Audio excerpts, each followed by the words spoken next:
ายดีทุกคนแล้วก็สบายดี FC บ้านทงชีนะตอนนี้บ้านทงชีอยู่ที่บ้านนาบอเมืองเซโปนวันนี้ก็มาตามติดวิธีประเพณีของพี่น้องผู้ไทยก็คืองานบุญบั้งไฟอยู่ที่บ้านนาบอเมืองเซโปนทุกคนนะก็เป็นบ้านของบ้านทงชีเองก็วันนี้ก็สีพาทุกคนไปเบิ่งว่าประเพณีของลาวเฮาทุกคนก็คือบุญบั้งไฟนะ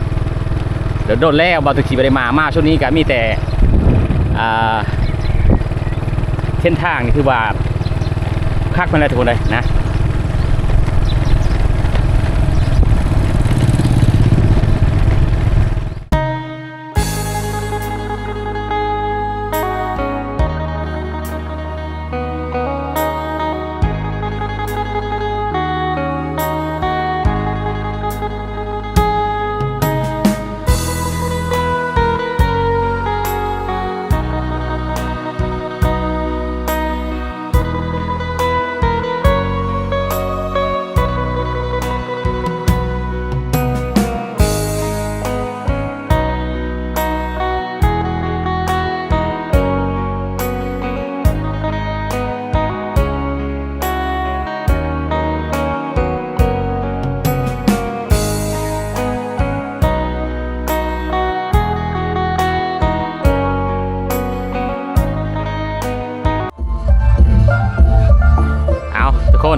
ตอนนี้ก็บ้านทงสีก็เดินทางมาฮอดวัดบ้านนาบอทุกคนเลยนะก็ประมาณจากลางเฮิร์นบ้านทงสีมาก็ประมาณอยู่ลักหนึ่งทุกคนเลยนะกาเกมเพิ่นสีฟอนนะฟอนฮับงานบุญบั้งไฟก็คือนางเห็นมอสอนาบอทุกคนเลยนะเอาท้าเบิ่งนำกันว่าหลังจากที่พอแล้วก็เพิ่นจะเปิดวิธีเลยอันนี้คือวงดนตรีวงเสาแป้งทุกคนเลยนะอันนี้ก็ประมาณอยู่9 โมงนะเพิ่นมาฮอดมื้อคืนนี้ทุกคนเลยมื้อนี้เพิ่นกาเกมมื้อแรกนี่ว่าถือว่ามืดคืนทุกคนเลยนะวงเสาแป้งนะจะขายเหล้าขายเบวงดนตรีแต่ก้าวผ่านมาไม่วงดนตรีเทพพลไส้มาทุกคนเลยแต่ว่าส่วนหลายเพิ่นก็ไปเว้บนอื่นนะมันหลายวงดนตรีเลยอันนี้อาจจะเป็นสไลเดอร์ที่พระเจ้าลิ้นเมื่อคืนนี้ทุกคนเลยนะทางด้านนั้นก็เขาเจ้ากาเกมเอาว่าเรื่องจัดงานประเพณีก็คือบุญบั้งไฟทุกคนเลยนะมีขายเครื่องขายบีขายขนมนะหลากหลายแต่ปีนี้เขาบอกรู้จักว่ามันมีบั้งไฟล้านบ่นะแล้วบ้าวทองชีได้ยินข่าวว่าปีนี้มีบั้งไฟ104 บั้งทุกคนเลยนะเอาไปเบิ่งนำกันได้นะทุกคนนะเมื่อละขบวนนะเมื่อละขบวนนะเอาเนี่ย4 ถ้วยต้องมากินข้าวปุ้นไปเอ้ยนะข้าวปุ้นวันนี้กันเป็นน้ำหน้ามันโอ้อันนี้น้ำหน้าเนาะน้ำมันอันนี้น้ำหน้ากำลังตักปลาเขาไม่อยากกินเป็นกระปุกเขามีเยอะเอาพอกินเอง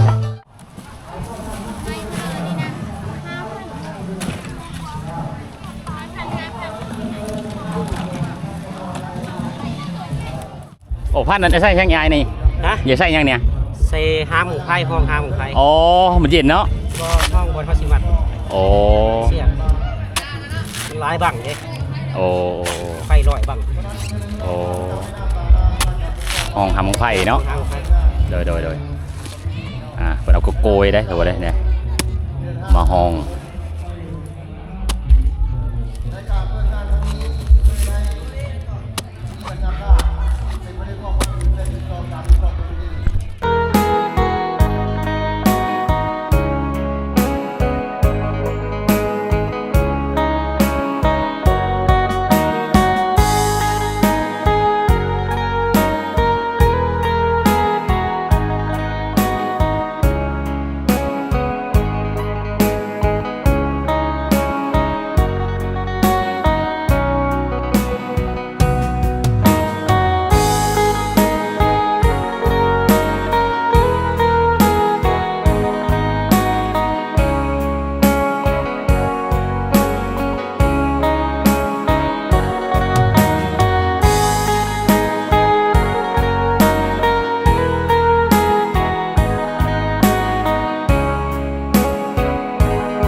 ใจหลายๆนะอันนี้ทั้งขยานะทั้งเจ้าอธิการบดีของเราผมจะจุดถวายความหน้าที่ว่าต่อไปกันนั้นจะเข้าสู่รับไพ่แต่ละหน่วยเลยเนาะฉะนั้นขอประชาสัมพันธ์ถึงคณะด้วยแต่ละหน่วยลูกด้วยแต่ละหน่วยนะให้มาเบิ่งมาส้มเด้อรับไพ่ของข้าพเจ้าเนาะที่ว่าคณะกรรมการให้สุดยอดให้รู้ให้เราสอนเลยเนาะทั้งการวิพากษ์ที่นี่ที่จะเลยขอประชาสัมพันธ์เด้อเอาได้ด้วยจับด้วยขอด้วยขอเรื่องที่การวิพากษ์ขึ้นมาเลยคนไทยกับการเยียบยากให้เพื่อจะได้สุดท้ายก็สุดท้ายยังไม่จบเลยบาท บังไฟแสนประชาชนคนลูกล้าน 4 บังตัวได้4 บัง4 บัง ก็ไอ้ละมันก็รับจะได้ลูกเอ้ยอย่าไปเกิดอันตรายแต่ละมวยแต่ละมวย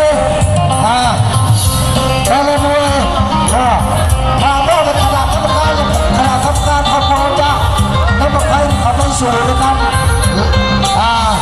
ลากเนาะแล้วก็เจ้าได้แล้วกับยาพี่เจ้าข้าเจ้าสองหูคือสนตาเวลาที่ขึ้นทางแล้วข้าไพ่สีขาวสีกอดสีใสตัวมีหยางกระดาษถวายของข้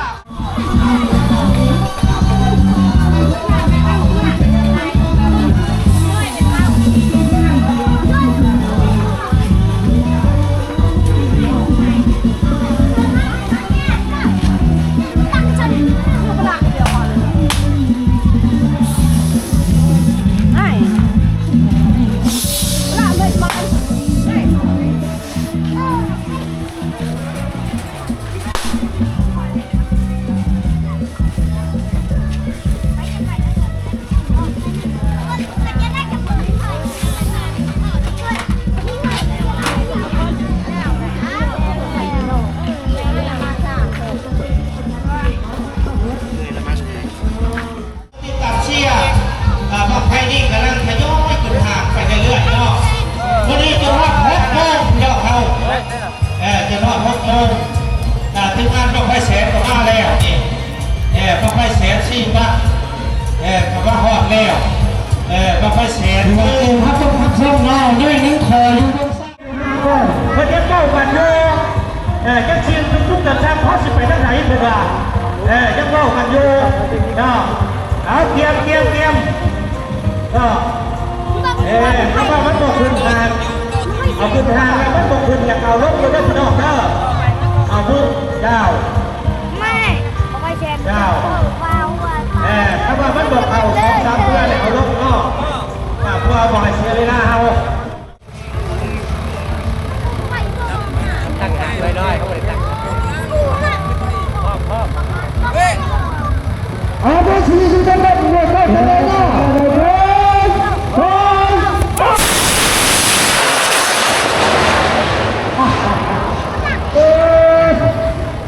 ใจเรา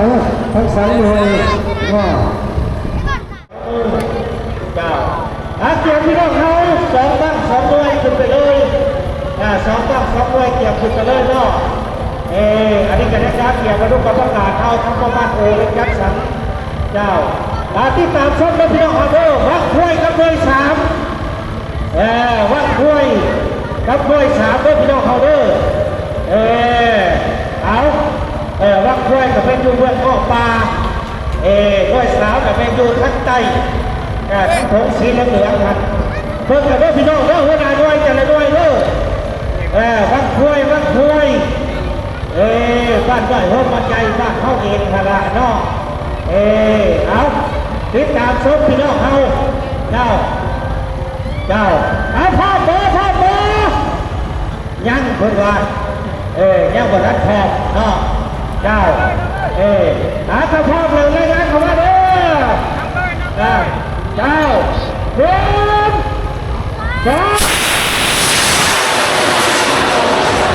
ไปแล้วพี่น้องรถควนไปแล้ว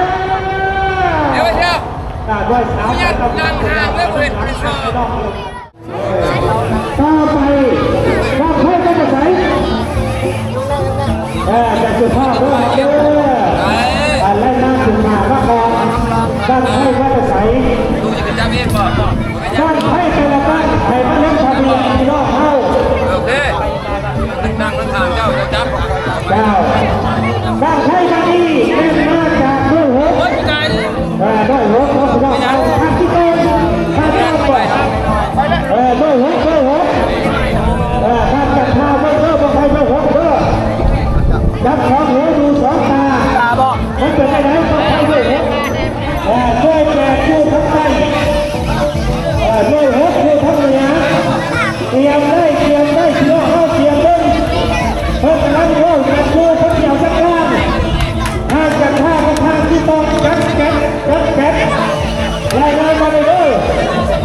พิษสมอย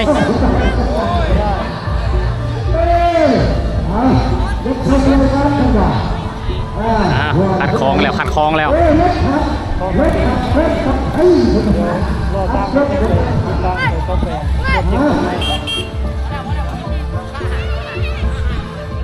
เอาอย่าขัดคลองทุกเลยต่อสายไฟพิษ